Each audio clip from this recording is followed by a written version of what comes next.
పరమగీతము సొలొమోను మహారాజు గారు రాశారు.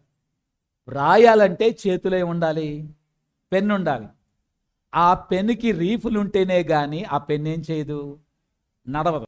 ఈ ఇంకుంటేనే కానీ ఆ పెన్ అనేది పనిచేయదు. మీరు పట్టుకోవాలంటే 2 వేళ్ళు వాడతారు. మీరు 2 వేళ్ళమ్మా 3 వేళ్ళ, 2 వేళ్ళు వాడతారు. ఆ 2 వేళ్ళు ఏంటి, ఇలా పట్టుకున్నప్పుడు ఏ వేలు, బొట్టన వేలు ఒకటి, ఇంకోటేమో చూపుడు వేలు. పరలోకపు సిర వ్రాత ఈ యొక్క పరమగీతమైనది. సొలొమోను అనబడినటువంటి ఒక బొటన వేలు రాజుగారు, పరలోకములో ఉన్న దేవాది దేవుడు పరిశుద్ధాత్మ తండ్రి, ఆత్మ తండ్రి చూపుడు వేలు, సొలొమోను అనే వేలు, అలాగే పరలోకములో ఉన్న పరిశుద్ధాత్మ తండ్రి అనే వేలు. ఈ 2 వేళ్ళతో పట్టుకున్న పెన్నుని పరలోకపు సిరాతో నింపి రాసినటువంటి పరమార్థ కీర్తన ఈ యొక్క పరమగీతమై ఉన్నది. కాబట్టి పరమగీతం అనేది పరలోకపు ఇంకుతో సిరాతో రాయబడిన వ్రాత గనక అసలు భూలోకానికి సంబంధం లేదు. ఆ యొక్క మాటలన్నీ కూడా పరలోక అంతస్తులకు తగినటువంటి ఆ మాటలుగా మనందరికి కనబడుతుంది. అంటేనమ్మా, సొలొమోను గారిని ఎందుకు దేవుడు ఏర్పాటు చేసుకున్నారంటే, సొలొమోను మహాజ్ఞాని అయి ఉన్నాడు.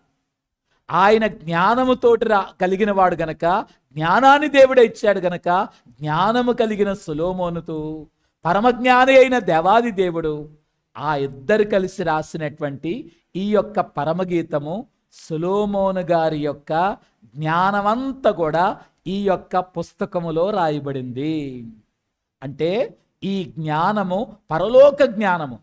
జ్ఞానం కలిగిన వారులారా, పరలోక జ్ఞానాన్ని అందుకోవడానికి ఈ గ్రంథములోనికి, ఈ యొక్క పరమగీతములోనికి రండి అని చెప్పి మనందరికీ చెప్పే పాఠమేదనగా, ఈ జ్ఞానముతో రాయబడిన పరలోక జ్ఞానాన్నే ఇలాగ పుస్తకంగా రాయబడిన ఈ గ్రంథములోకి మీరు రాగలిగినట్లయితే ఈ బంధం అనేది మీకు కుదురుతుంది. ఇదే జ్ఞాన బంధము. సొలొమోను రాసిన పరమగీతాన్ని ధ్యానించినట్లయితే ఏ బంధములోకి వెళ్తాం మనం? జ్ఞాన బంధములోకి వెళ్తాం. సొలొమోనుకు ఈ జ్ఞానమే కిరీటం వంటిది.